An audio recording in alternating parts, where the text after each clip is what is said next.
मिलकर के ये तय कर लिया है कि अंबेडकर का मिशन कुचलने से इनाम मिलेगी, हमारी पार्टी के मध्य प्रदेश तो उन्हें इनाम मिल सकती है। मुरैना जिले की छतरी से विधायक लेकिन फूल सिंह बरैया इस विचार को कुचलने नहीं देगा, ये मैं आपसे कहना चाहता हूँ। और इसीलिए हमने यहाँ आपको बुलाया है कसम खाने के लिए। अभी हमारे साथी जो राजस्थान से चल कर के आए, तमाम जगह से चल के आए, हमारे दिल्ली से भी चल के साथी आए हैं, उत्तर प्रदेश से भी आए हैं, महाराष्ट्र से भी आए हैं। तो मेरी कोशिश थी, उन्होंने कहा कि मेरी तबीयत खराब है, मैंने लगातार कोशिश की,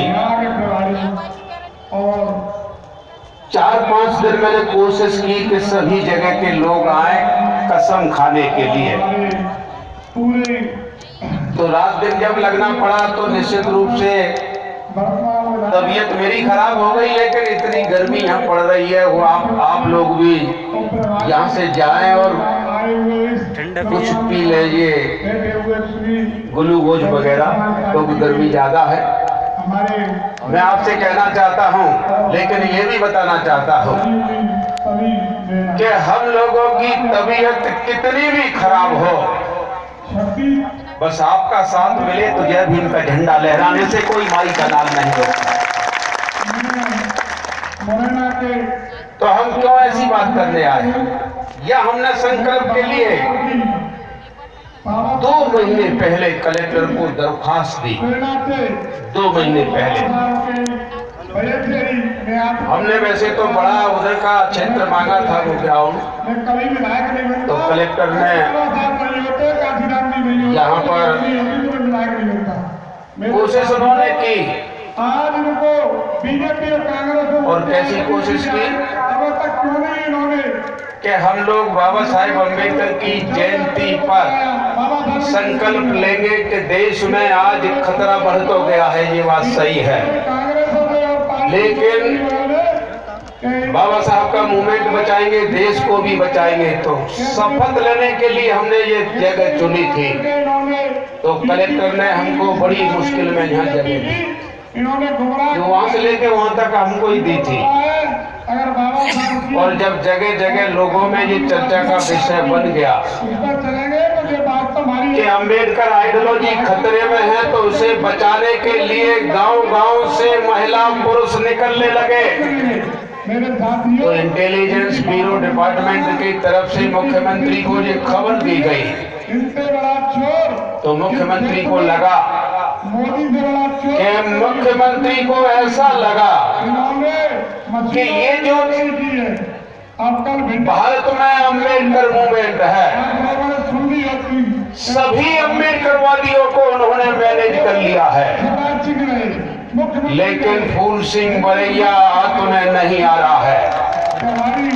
अगर फूल सिंह बरैया ने कहीं 50 लोगों के कान में ही अम्बेडकरवाद का मंत्र फूंक दिया, तो 50 लोग उस बम की तीली बनेंगे जो देश में आग लग जाएगी।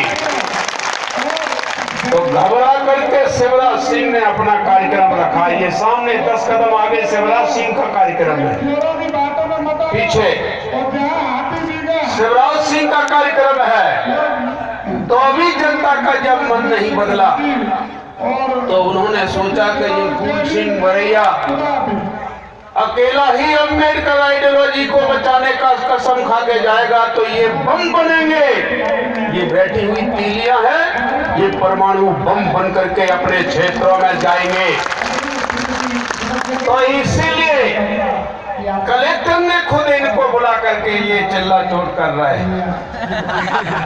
कलेक्टर ने खुद बुला करके और इन्हें परमिशन दी कि तुम्हें वहीं करना है। वो तो हमारा साथियों का जो जिला अध्यक्ष है हमारा जितेंद्र सरवैया, और वो PL सूर्यवंशी, बशीर जी, ररोतिया जी ये काम कर रहे थे। या उन्होंने तो यही मंच लगा दिया था। क्या मध्य प्रदेश का प्रशासन इतना बेवकूफ है क्या? लगता है क्या? कि जिसकी परमिशन हो वहां कोई दूसरा मंच लगा दे।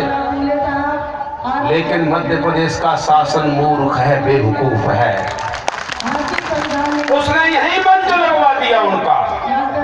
ये तो इन्होंने उखड़वाया है, रात भर इनसे लड़ाई हुई, रात भर लड़ाई हुई। लेकिन मैं आपसे कहना चाहता हूँ, मुझे लगा कि मैं रेस्ट हाउस में रुका, मैंने कहा मेघवाल जी आएंगे, दिल्ली से लोग आएंगे, सब जगह से आएंगे, तो मैंने साथियों से कह करके कलेक्टर से सर्किट हाउस के 4-5 कमरे मांगे, उन्होंने कहा हम देंगे आपको। लेकिन जब मुख्यमंत्री का डंडा पड़ा तो मेरा भी सर्किट हाउस कैंसिल कर दिया, मेरा भी कैंसिल कर लिया। लेकिन कोई चिंता की बात नहीं है मेरे भाई और बहनों, हम लोग रोड पर बैठ करके अम्बेडकर मूवमेंट बचाने वाले लोग हैं। हम लोग कोई होटलों में और रेस्ट हाउस में कोई रहने का हमें शौक नहीं है। हमें तो जरूरत पड़ेगी तो गटर के पास में भी बैठ करके ये आंदोलन चलाएंगे। लेकिन मैं आपको क्यों कह रहा हूं कि इनकी घबराहट कितनी बढ़ गई है, ये बता रहा हूं मैं आपको। और फिर इन्होंने घोषणा की कि महू से इंदौर के रेलवे स्टेशन बस स्टैंड से महू तक फ्री बस चलाएंगे। जो अम्बेडकर अनुयायी आएंगे तो उनकी फ्री बस चलेगी आज 6 बजे से। कल तक ये आदेश था, सवेरे ये आदेश निरस्त कर दिया कि नहीं बस चलेगी, क्योंकि बस चली तो ज्यादा लोग ना आ जाए। और उन्होंने बस को भी निरस्त कर दिया। ये रेल 2 दिन के लिए रोक दी गई। मैं आपसे क्यों कह रहा हूँ, ये बात क्यों कह रहा हूँ कि दुश्मन घबरा गया है। दुश्मन का कलेजा कांप गया है। और जिस दिन दुश्मन का कलेजा कांप जाए, समझो उसकी छाती पर चढ़ने का मौका आ गया। दुश्मन का कलेजा जिस समय कांप जाए, उस समय पीछे मुड़ के नहीं देखना चाहिए, एकदम ला करके जूते से रोक देना चाहिए। मैं ये कहने आया हूँ आपसे, एक फिलोसफर हुए हैं माल से तुम, वो कहते थे कि मेरा कोई विरोध नहीं करता है तो मुझे अच्छा नहीं लगता है। मेरा जब कोई विरोध नहीं करता है तो मुझे लगता है कि दुश्मन ने मुझे किसी काबिल नहीं माना है। दुश्मन के नंबर 100 हैं तो मुझे 1 नंबर के लायक भी उसने नहीं माना है। जब दुश्मन मेरा विरोध नहीं करता है तो लगता है दुश्मन ने मुझे अपने बराबरी में किसी लायक नहीं समझा है। और जब दुश्मन विरोध करता है तब लगता है कि दुश्मन के बराबरी पर आकर के खड़े हो गए हैं। ठीक, लेकिन मैं आपसे एक बात और कह रहा हूं कि जब दुश्मन विरोध करे तो बराबरी पर हम आ गए हैं। लेकिन दुश्मन ने विरोध ही नहीं, दुश्मन बेचैन हो गया है। तो दुश्मन बेचैन हो गया है तो समझिए कि दुश्मन से हम आगे निकल चुके हैं। और कितने आगे निकल चुके हैं, इस धरती पर आप कसम खाएंगे आज अम्बेडकरवाद की ये मसाल है। इस मसाल को जलाने के लिए घी डालोगे, तेल डालोगे, तेल खत्म हो जाएगा, घी डालोगे, लेकिन घी खत्म हो गया तो मसाल बुझ जाएगी। जिस दिन अम्बेडकरवादी मसाल में अगर घी खत्म हो जाएगा, उस मसाल को जलाने के लिए अपना लहू डालेंगे हम उसमें, याद रखिए।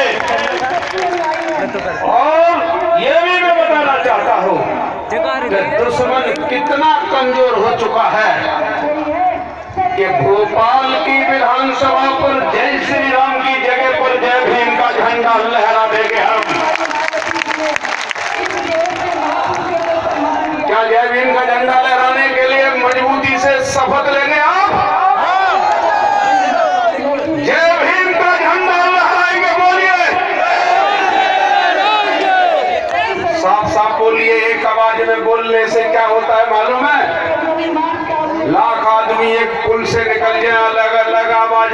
नहीं होगा। 1000 फौजी एक टाप में निकल गया, पुल टूट जाएगा। ठीक है, एक आवाज में बोलिए, जय भीम का झंडा लहराएंगे। और जय भीम का झंडा लहरा करके बाबा साहेब अम्बेडकर का जो सपना है उसको साकार करेंगे। बाबा साहेब अम्बेडकर का सपना अब भ्रम फैला दिया है कुछ लोगों ने कि बाबा साहेब अम्बेडकर है क्या, बाबा साहब चाहते क्या है। पिछली बार, इस बार मैं और क्यों आया हूं मालूम है? मोदी जी आए थे पिछली बार, मोदी भारत के प्रधानमंत्री पिछली बार आए थे और भारत के प्रधानमंत्री ने कहा था, झाड़ू लगाने वाली माँ का बेटा, कमरा में पोंछा लगाने वाली माँ का बेटा अगर प्रधानमंत्री बना है तो बाबा साहेब अम्बेडकर के कारण बना है। तो मैं बाबा साहेब अम्बेडकर का अनुयायी हूँ। मैं बाबा साहब के तमाम सपने साकार करूंगा। ये तो वैसे आप जानते ही हैं कि ये बात मोदी जी ठीक बोल रहे हैं कि गलत बोल रहे हैं? गलत बोल रहा है कि सही बोल रहा है? एक बार बोलिए गलत बोल रहा है तो बोलिए गलत बोल रहा है। बहुत बहुत धन्यवाद। और गलत बोल रहा है आपको कैसे पता चल गया है? तो कि गलत गलत ही होता है और सही सही होता है। क्या मोदी जी हम आपसे पूछना चाहेंगे, मोदी जी आपने कहा था बाबा साहेब अम्बेडकर के हम सही अनुयायी हैं। लंदन में रहे बाबा साहेब अम्बेडकर, हमने बाबा साहेब अम्बेडकर का वो जगह खरीदी 26 अलीपुर रोड, जहां बाबा साहेब अम्बेडकर के प्राण निकले थे, वो जगह हम कंस्ट्रक्शन करवा रहे हैं। डॉक्टर अम्बेडकर फाउंडेशन या डॉक्टर अम्बेडकर के वॉल्यूम निकलते हैं, वो जगह हम बना रहे हैं। हमने मुंबई में कंस्ट्रक्शन करवा रहे हैं। हमने बाबा साहेब अम्बेडकर की जन्म स्थली बनवाई, लेकिन भारत के प्रधानमंत्री श्रीमान मोदी जी, कान नहीं खुला हो तो खोल लीजिए और आवाज में पहुंचे तो इंटेलिजेंस ब्यूरो डिपार्टमेंट के लोग कान में वायरलेस घुसेड़ दीजिए। सुनिए, मोदी जी जहां बाबा साहेब अम्बेडकर का जन्म हुआ है, वो जगह सिर्फ 22,500 वर्ग फुट है। समाज के लोगों, 22,500 वर्ग फुट जगह है, वो सिर्फ सबको पानी पिलाओ। भारत के प्रधानमंत्री मोदी 22,500 वर्ग फुट जगह है, वो सिर्फ। और गांव में एक इनके देवता के ऊपर 400 बीघा जमीन लगी है कि नहीं? एक छोटे से मंदिर पर जिस पर पुजारी नहीं, कुत्ता चक्कर लगाता है, वहां पर 400 बीघा जमीन लगी है। लेकिन डॉक्टर अम्बेडकर के जन्म स्थली पर सिर्फ 22,500 वर्ग फुट अरे तो तू और 22,500